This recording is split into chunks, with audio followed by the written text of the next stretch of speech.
Buenas tardes. Nos encontramos en la Embajada de Cuba en México, en compañía del consejero político, el licenciado José Alberto Prieto Sánchez, y lo hacemos en el marco de una serie de decisiones que ha tomado el presidente de los Estados Unidos respecto a la relación con Cuba.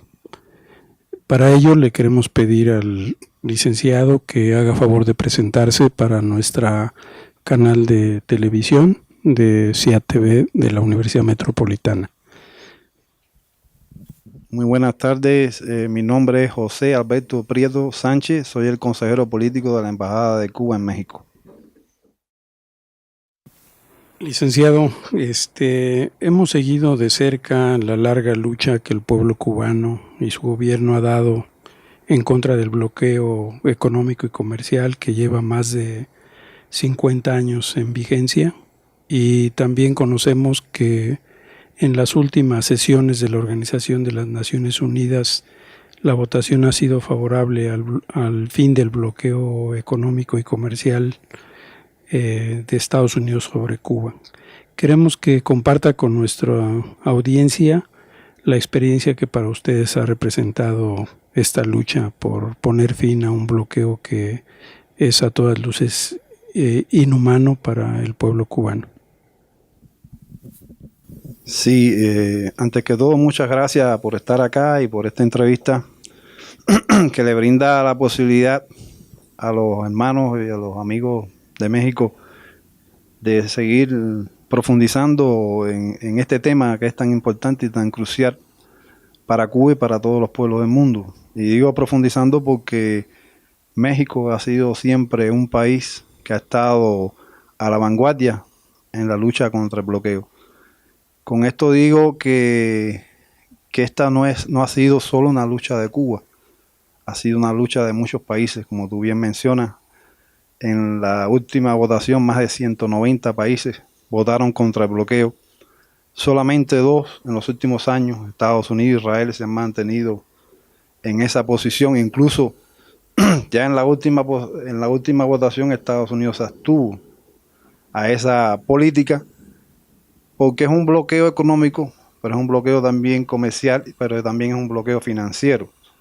Y el aspecto financiero no lo podemos obviar, porque Cuba, si no es el único, es uno de los pocos países del mundo, yo diría el único, que nunca, desde la existencia de esta política, que nunca ha podido utilizar el dólar en sus transacciones comerciales.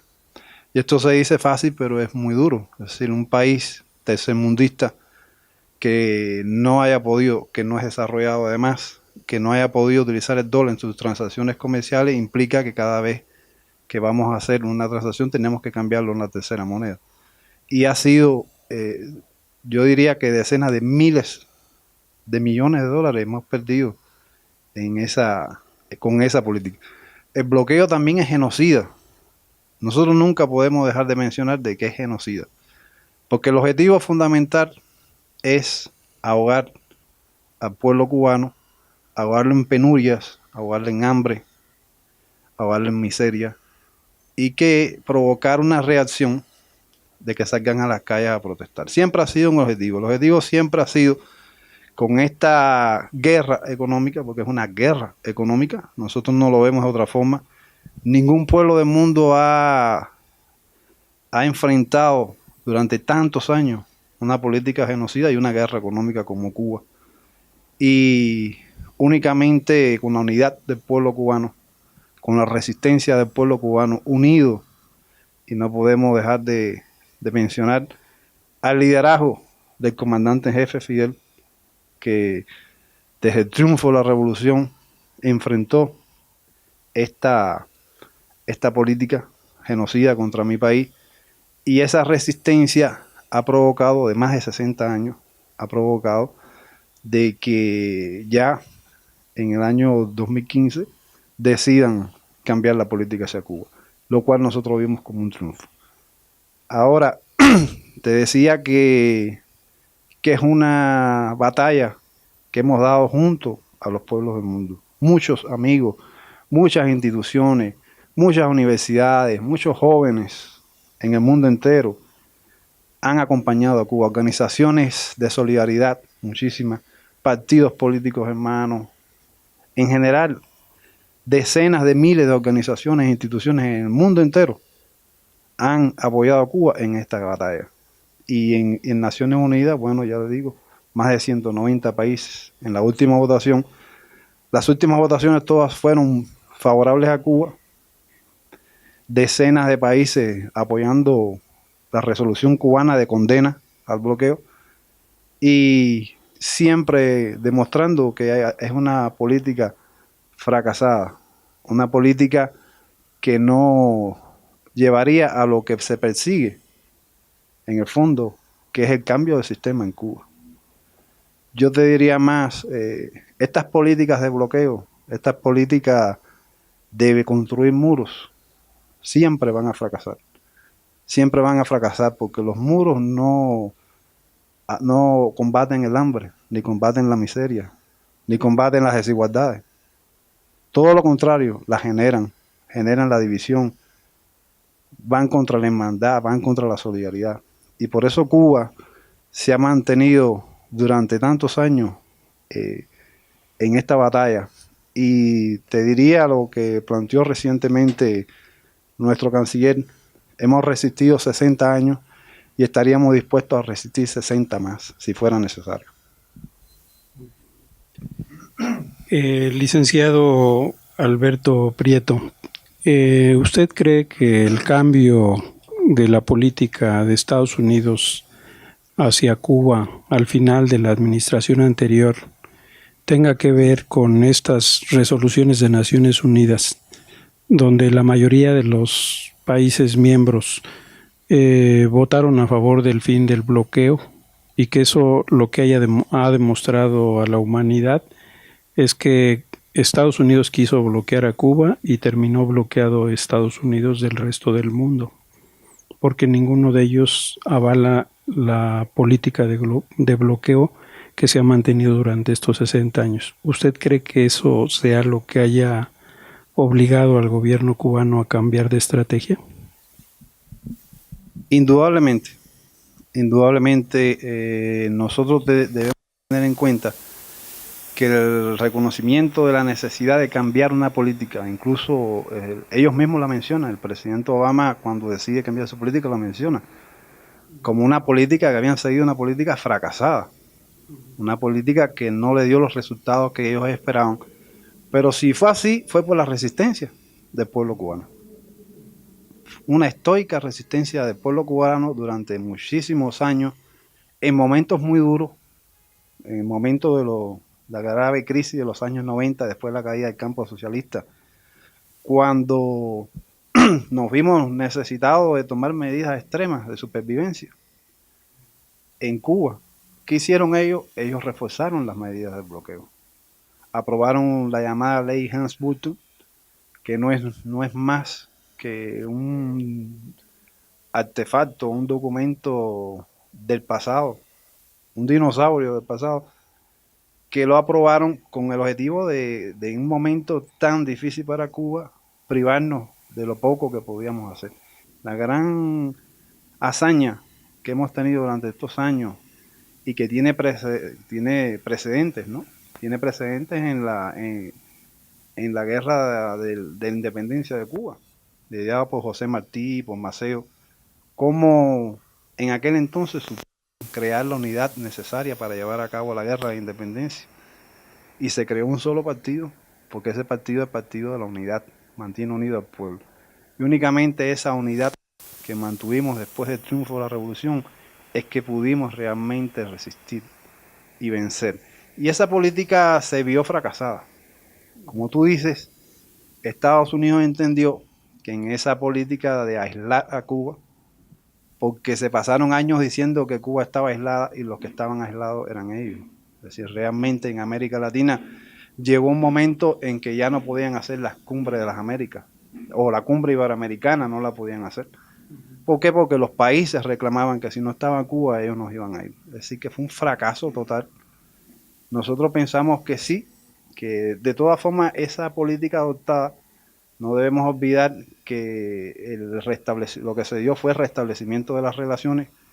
Pensamos que fue positivo. No debemos olvidar que en esa misma fecha 3 de los héroes, de los 5 héroes de la República, fueron liberados de una injustísima condena. Y eso fue muy positivo para Cuba y fue un motivo de alegría. Ese día se aprueba el restablecimiento de relaciones, lo cual nosotros consideramos como un paso positivo. Se empezaron a tomar algunas medidas aún muy limitadas, de carácter muy limitado, pero positivas. Y en ese objetivo se va avanzando, y se va avanzando en conversaciones en diferentes áreas de interés mutuo de los dos países. Pero sí, el fracaso de la política es lo que lleva al restablecimiento de relaciones. Ahora quedaría un proceso de normalización, un proceso muy largo y muy complejo. Quedan muchas cosas pendientes. Date cuenta que nosotros nunca bloqueamos a nadie. Nosotros no tenemos bases militares en ningún territorio. Es decir, que hay algunas medidas todavía que tienen que ser resueltas para llegar entonces a un futuro, lo que se llamaría una normalización. Pero existe voluntad de Cuba en seguir avanzando siempre que se respete nuestros principios y se respete nuestra independencia y nuestra soberanía. Sí, muchas gracias, licenciado. En este sentido, creo que sería muy importante que usted compartiera con el auditorio de CIAT TV ¿qué lectura hace de las recientes declaraciones del presidente de Estados Unidos? ¿Cuáles serían sus repercusiones para Cuba, pero sobre todo para la normalización de las relaciones Cuba-Estados Unidos, que en apariencia iban avanzando muy rápidamente al poner ya, mejor dicho, una embajada norteamericana en territorio cubano, una embajada cubana en Estados Unidos, los viajes que algunos cruceros empezaron a hacer a partir del año pasado hacia Cuba, la liberación del turismo hacia la isla, el establecimiento de nuevas relaciones económicas. ¿Qué repercusiones tienen las declaraciones del presidente de Estados Unidos en Miami la semana pasada? Sí, lo primero que te diría, que son insostenibles. Y te voy a dar unas cifras para que entiendas por qué te digo que son insostenibles. Obama, cuando decide restablecer las relaciones, dice que estaba enterrando las reliquias del pasado, de la Guerra Fría. Bueno, estas medidas lo que hacen es desenterrar las reliquias, esas reliquias precisamente del pasado. Es decir, es un retroceso total en las relaciones, en lo que vemos dando, ¿no? Y además de eso, las medidas como tal violan los derechos, pero no solo del pueblo cubano, viola los derechos del pueblo norteamericano. El pueblo norteamericano se ve también muy afectado por estas medidas. Es decir, ataca directamente la libertad de viajes de los norteamericanos a Cuba. Cuba es el único país que los norteamericanos no pueden viajar libremente. Existen leyes norteamericanas que prohíben a sus ciudadanos viajar libremente a Cuba. Y los viajes que se dan son limitados y son bajo categorías y con licencia. Es decir, esa situación, que es una situación que nosotros llamamos totalmente anormal, nada más existe para Cuba. Pero son otros tiempos. Yo te daría nada más algunas cifras, que son, por ejemplo, esta encuesta es una encuesta reciente que se hizo en Estados Unidos. El 73% de los norteamericanos apoyan el levantamiento del bloqueo. El 63% de los cubanos residentes en la Florida, sobre todo en esa área de la Florida, apoyan el levantamiento del bloqueo. Pero el 62% de los congresistas republicanos, que son del mismo partido del gobierno, también apoyan el levantamiento del bloqueo. Y te diría otra cosa, el 75% de los norteamericanos, de los ciudadanos norteamericanos, favorecen la normalización de relaciones entre Cuba y Estados Unidos. El 69% de los cubanos que viven en Estados Unidos favorecen la normalización de las relaciones porque quieren tener una relación normal con sus familiares en Cuba. Y quieren dejar atrás esas políticas demenciales que existían antes, de separación, de privación, etcétera. Quieren mandar sus remesas a sus familiares, ayudar a sus familiares. Y también el 62% de los congresistas republicanos también aprueban la normalización de las relaciones. Actualmente en Estados Unidos, en el Congreso, existen ya varias leyes presentadas por demócratas y republicanos en contra del bloqueo y a favor de la libertad de viaje.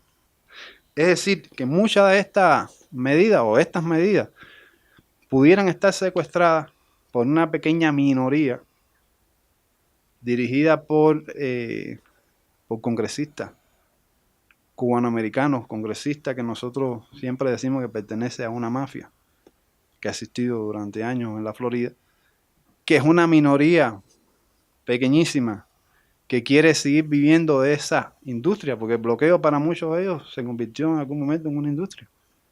Y muchos de ellos van a ser senadores y representantes de la Cámara debido a la existencia de esa política. Sí, vivieron y viven de esa política. Y desean mantenerla por eso mismo.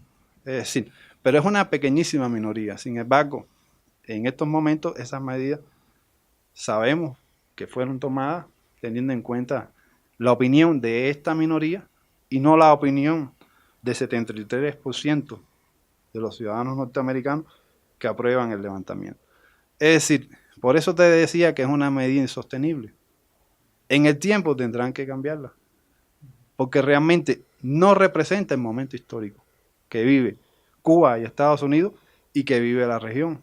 No lo representa, donde hay decenas de miles de ciudadanos, hay empresas que quieren fomentar las relaciones, que quieren una normalización y no quieren seguir viviendo en esa política fracasada y en esa reliquia del pasado.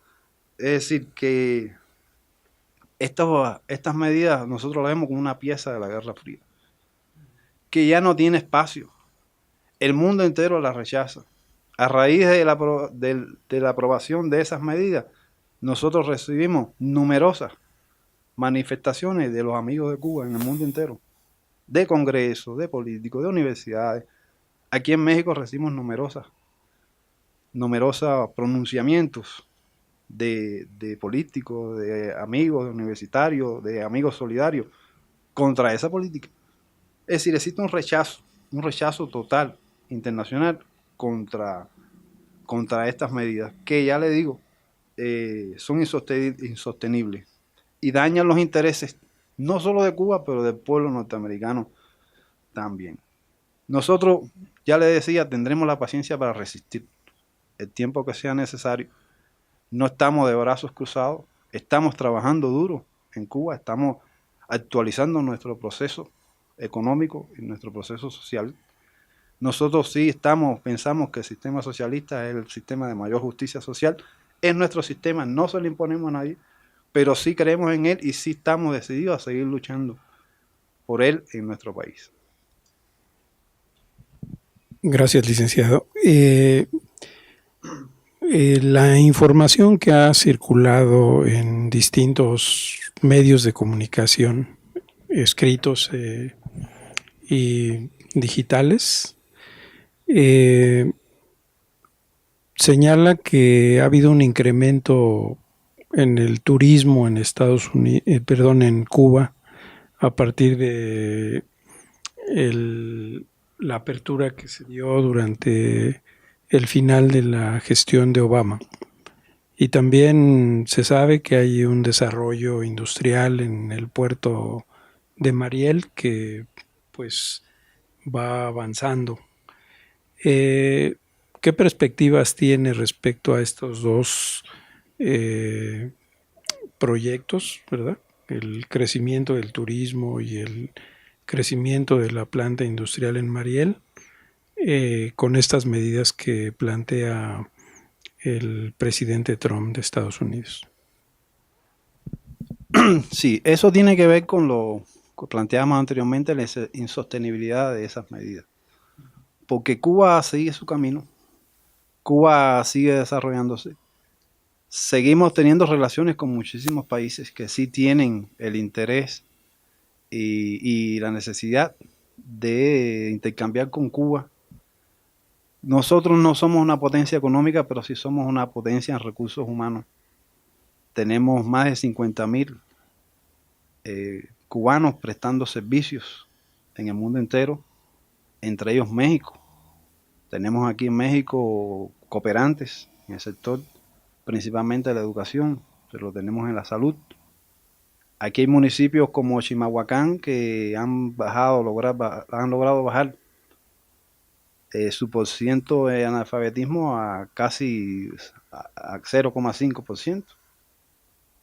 Y existe la disponibilidad de Cuba para ayudar en cuanto municipio haga falta. Porque México y Cuba son países hermanos. Tenemos relaciones históricas. Muchos revolucionarios cubanos y muchos luchadores cubanos participaron en la Revolución Mexicana y muchos mexicanos participaron en la Guerra de Independencia cubana y en la Revolución cubana. El yate Granma no sale de México por casualidad. Si el comandante en jefe y los expedicionarios escogen México por ser México ese gran país hermano, ese país que siempre le dio acogida a los revolucionarios del mundo entero, y por haber tantos amigos y hermanos aquí decididos a luchar por cualquier causa revolucionaria. Y entonces esas relaciones con todos esos países han sido importantes en todo lo que estamos haciendo y te indican que la razón y el futuro está de nuestro lado. Y si quieren bloquear y si quieren poner muros, nosotros los latinoamericanos sabremos unirnos cada vez más, porque tenemos muchas ventajas. Primero, somos más de 500 millones de personas. Segundo, tenemos los recursos necesarios para hacer lo necesario, es decir, tenemos recursos energéticos, tenemos recursos de alimentación, tenemos agua. En América Latina lo tenemos todo, y el Caribe. No podemos olvidar el Caribe, esa región tan valiente que siempre ha sabido enfrentar al imperio. Y en esa unidad, con esos pueblos hermanos, nosotros seguimos echando para adelante. Las relaciones con México van bien. Hemos tenido ahora recientemente la visita a Cuba del secretario de Salud. También hemos tenido la visita del secretario de Economía. El presidente Peña Nieto ha estado en 3 ocasiones en Cuba. Nuestro presidente ha estado acá. Hay importantes convenios de desarrollo. Es decir, por eso el bloqueo no funcionaría. No funcionaría porque existe la disposición de nuestros hermanos latinoamericanos y en Europa y otros países de seguir desarrollando y nosotros seguirlo haciendo. Y nosotros seguir profundizando entonces en lo que tú planteas. Es decir, en Cuba, como te decía, no estamos de brazos cruzados. Estamos trabajando en la actualización de nuestro proceso en más de 280 lineamientos de desarrollo. Tú mencionaste 2 nada más de los 280 que tenemos y cuáles estamos trabajando en estos momentos. 2 importantes, ¿no? El desarrollo del turismo y el desarrollo del puerto de Mariel, como una zona especial de... La primera empresa que se instaló en el puerto de Mariel, mexicana. Es decir, hay muchas perspectivas de desarrollo, hay mucho trabajo por hacer. Tenemos mucho interés en el mundo entero en invertir en Cuba, en estar en Cuba. Cuba es un país, como ya te decía, con mucho desarrollo humano, pero también Cuba muestra alto estándar de seguridad y eso es importante también. Claro, no quisiera dejar de mencionar lo siguiente. Es decir, el hecho de que hayamos restablecido relaciones con Estados Unidos no significa que vayamos a cambiar nuestra política exterior, que seguirá siendo siempre la misma. Y es esa política exterior de hermandad, de solidaridad, es esa política exterior de cooperación. Seguiremos apoyando a nuestros hermanos y a las causas de nuestros hermanos en cualquier parte del mundo. Y seguiremos enviando nuestros doctores, nuestros educadores, nuestros técnicos. Hay muchas otras cosas que estamos haciendo en Cuba. Hay un interesante proceso de actualización en la economía, tenemos nuevas formas de gestión económica, pero todo el mundo trabajando unido. Y con la máxima de que nadie va a quedar desprotegido en este proceso. La Revolución Cubana se hizo para eso, se hizo para ayudar al ser humano. En Cuba lo importante no es el capital, es el ser humano. Y siempre que estamos tomando medidas, las medidas nuestras siempre se consultan con el pueblo, tienen un consenso amplio en la revolución.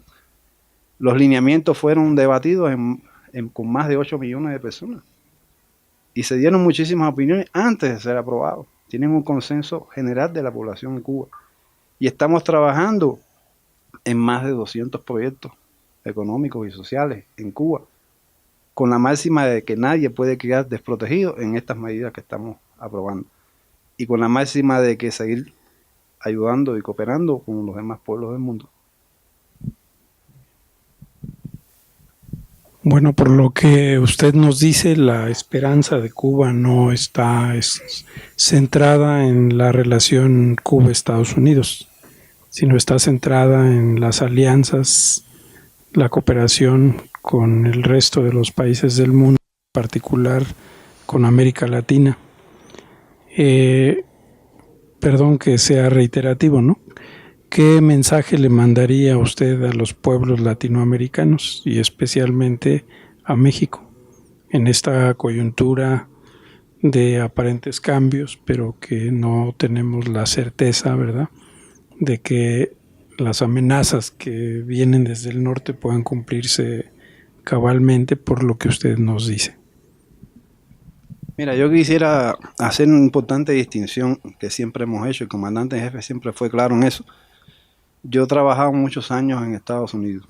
Nosotros siempre hemos hecho una distinción entre los gobiernos norteamericanos que nos han atacado y nos han mantenido esta política hostil y el pueblo norteamericano, que no tiene por qué sufrir las malas decisiones y las malas políticas de su gobierno.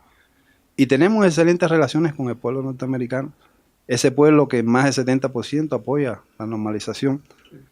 Y nosotros sí tenemos la voluntad de diálogo, como ya te decía, a seguir trabajando con ellos y seguir trabajando con el pueblo norteamericano y con el gobierno, siempre con respeto a nuestra posición, a nuestras posiciones, a nuestra independencia, a nuestra soberanía, a nuestros principios.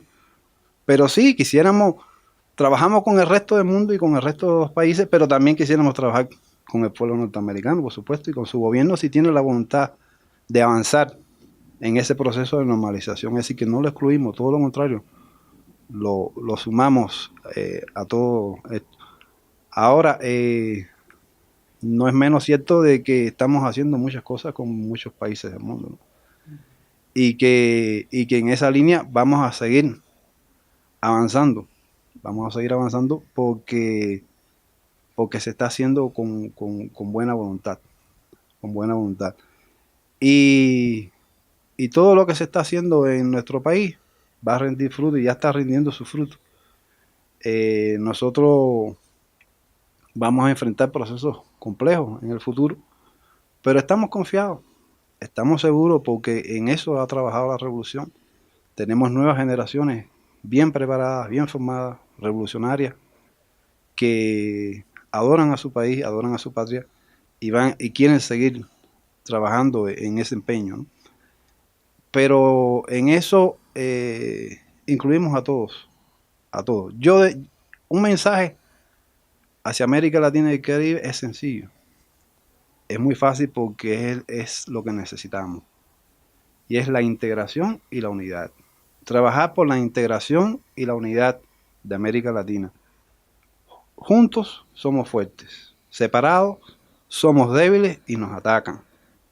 Existe la Comunidad de Estados Latinoamericanos, la CELAC, como una institución muy importante que desde su fundación y su creación aquí en México se hizo el primer encuentro.